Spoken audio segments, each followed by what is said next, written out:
saan tayo kumuha ng Caribbean. Ito service natin, taxi. Taxi. Taxi dito sa dagat. Yan o.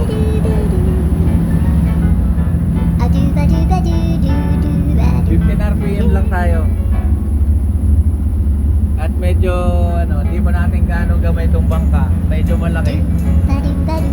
Yan. Best experience. Kung dati joyride or angkas lang tayo dyan sa Pilipinas. Ngayon, ito na yung service natin dito sa South Korea. Yan.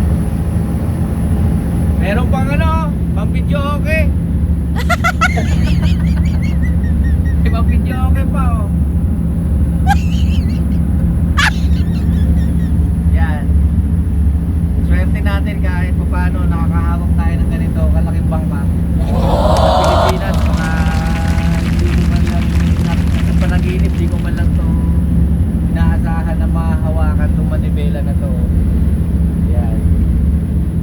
Medyo madumi lang. Nasunod si Kabentong naman. Happy New Year. Ano na? 28 ngayon, di ba? 28.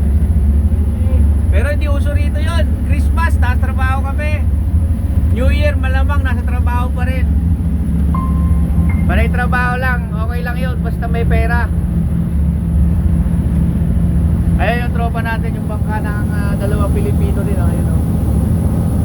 Mayroon din sila mukuni na nag-harvest din sila dyan. Lote nila yan, kumbaga sa lupa, lote nila yan. Kumuha sila ng Caribbean, mag-harvest din. So kumuha kami ng ng Caribbean. Doon lang kami sa Pampang maglilinis. Kaya malapit na tayo. Ayan o, yung island. Malapit na sa daungan. Kaya medyo bawas na tayo ng takbo. Ito yung takbo.